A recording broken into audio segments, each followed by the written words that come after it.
So, somatic just being that we really pay attention to how the body is feeling. And this is in many different layers. It could be, how the upper body feels compared to the lower body. It could be the left side of the body compared to the right side.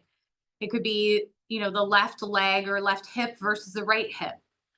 And then you have how it feels internally. So it could be, organs or deep tissue versus externally the skin. So the sensitivities touching the floor.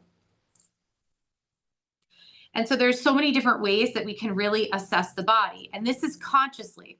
So your brain is already making its predictions and assessments on its own. So it's doing 20 million assessments a second. Consciously, you can only do about 40. So that's why we try and maybe pay attention to just a few and see how it goes. So your body either feels safe or it feels in danger. We're always trying to give it both signals, not danger, but stressor and then safety. Stressor and then safety. So the more it can go between those two, the better your nervous system is because it can adapt. So think of it as every time you inhale, that is a stressor. It's action. It's like your body's getting prepared for something. Every time you exhale, that is the relaxed part of the breath cycle. And so that is more of your hopefully relaxing, rejuvenating part. And so we're kind of always going between the two anyway. And so your heart rate variability, this is the difference between those two stressors. You want to be pretty robust. Okay. So that's why in class, we're always doing something a little difficult and then go right to relaxed, difficult, right to relaxed. If we weren't in a high level of stress all the time or low levels of stress constantly, we could probably do stressor constantly. But the way I like to manage it is kind of bouncing between the two.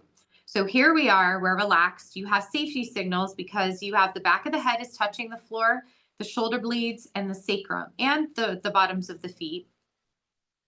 And the back side of the torso can be a blind spot. There's not as much sensory as there would be, say, in your fingertips or your lips, tongue. So we have to give it more sensory. So here you have good posture because every one of those points is touching. You're feeling it. So you have the heaviness, the points of contact, maybe the size, right? Like the size of your head left to right, the size of your pelvis left to right, and same thing, shoulder blades. And then you're feeling if they're even. So we don't really have to judge as much as just know. So you start to get the sense of where your body is in space, how it feels, and then when you do your day to day, you have more of an idea of what could be causing imbalances or where you overdo it in life. Okay. So let's take a deep breath with all of that. And then let it out. And let's see if we can sink even further down into the floor. So you have your body weight, you have gravity above you, but let's see if we can sink even more. So the back of the head, see if you can really relax that down. So meaning the neck muscles don't have to be so engaged. They're not having to hold the head up right now. And then the shoulders, letting the shoulders just drape down. The shoulder blades, that lower back or lumbar spine or sacrum, whatever's touching, sink it down. So there's a concept, the heavier you weight down, the lighter you become. So the more you give in, the lighter you'll feel. Okay, so you're giving into this solid form, which is the floor, which is not going to give. And then you have your feet. So if the toes are gripping, just ungrip them a little bit and just feel them on the floor. So we're going to cycle through. Feel the back of the head. Feel the shoulder blades touching. Feel that sacrum or lower back touching. And feel the feet touching. Let's take a breath.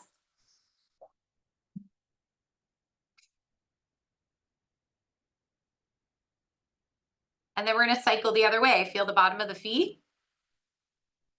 Feel that sacrum, lower back area.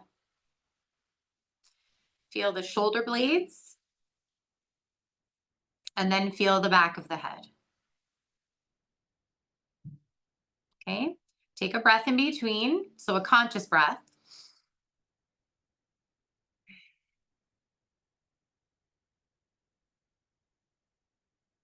Okay.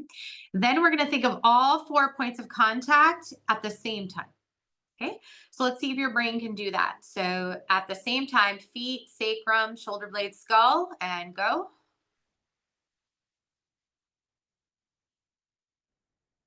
Okay. So if you had all of your awareness there, just let it go for a moment. And then we'll do it again. All 4 points of contact. Good. We let that go. So meaning the focus isn't just there for a moment. And we'll do that one more time. Just think of all those points of contact.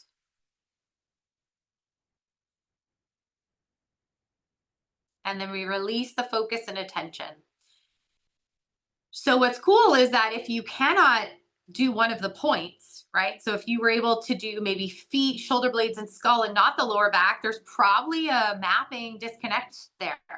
So it's just good to kind of feel, see, and know. You might not have known it had not done the exercise. So now we're going to try and do just 2 points. We'll go upper and lower. So we're going to go feet and sacrum at the same time. Let the focus go. Then we're going to go skull and shoulder blades at the same time. Good. We let that go. Now let's try head and feet, just those 2. Let that awareness go, and then we'll go shoulder blades and sacrum.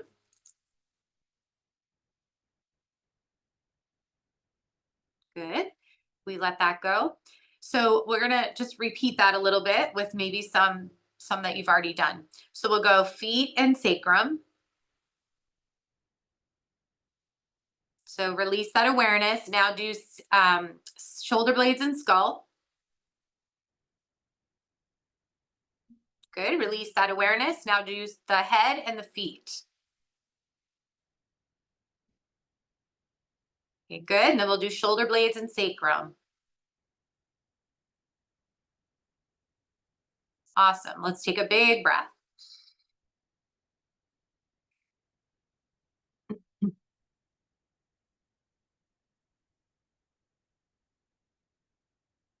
All right. So let's start to add movement and just see how that changes everything. So let's bring knees over to one side and then knees over to the other side, like your windshield wipering. And just going at your own pace.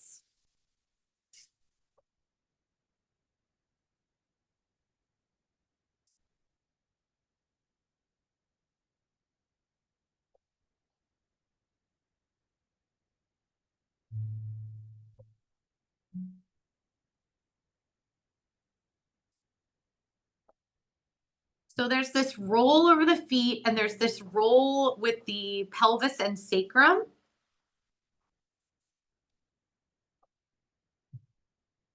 Okay. And then we'll bring that back to center. And now we're going to take the arms up to the ceiling.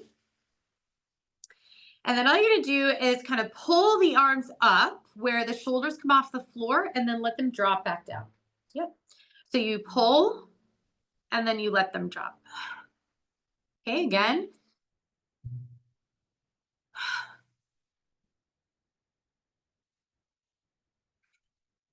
And one more. Good. And then we bring the arms down. And now we'll just roll the head left to right. So this nice little side to side.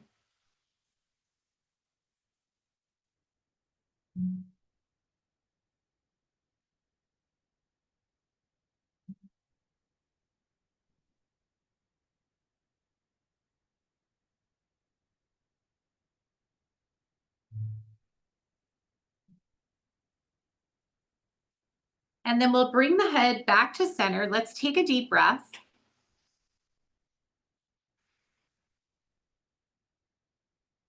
Excellent. And then we're going to do those points of contact again. So you're just going to see if driving the brain, connections from the brain to those areas happens faster or more accurate. So we'll go all 4 points of contact. So the feet, the sacrum, shoulder blades, and skull. Release the awareness. Now we're going to go just the feet and the head. So you're not really doing anything like pushing them down or creating any tension. It's just thinking about those 2 spots. Then we release that awareness, and now we're going to go shoulder blades and sacrum at the same time.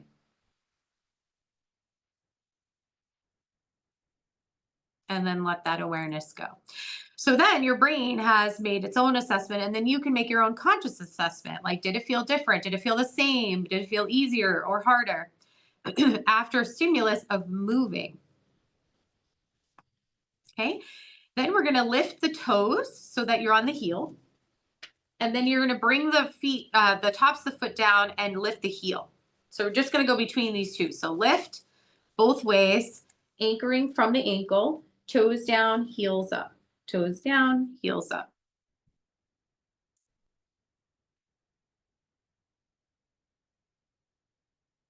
And we're bringing a little bit of activity into the shin and the calf. So this is a muscular activation and bringing more awareness to the feet.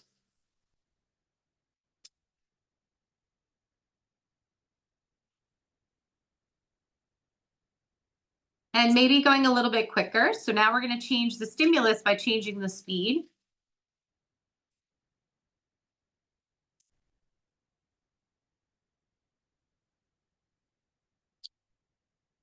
And then go even faster. So it's not like you're trying to control the largest range of each. You're just trying to get a quick speed through the feet. Perfect. And then we let that go. So feel what you feel.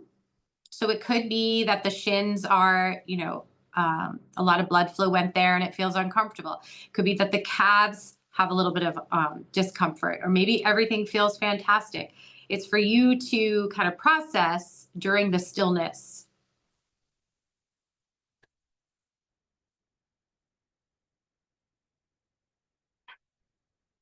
So then we're going to move our way up to the sacrum. So you're going to take your pelvis and roll it back. So this would reduce the arc of the lower back, and then press up just a bit into your bridge. And then you're going to lower down. You're going to try and lower from the bottom of the ribs first to the lower back to the top of the pelvis, all the way to the sacrum, and let it unwind. And then we'll do that again. So you roll back, press up, and then we lower down. And the only reason we're going slow is so that you can start to feel where your pelvis is in space and how you can control where you want it to be. So there's a little bit more muscular activation here.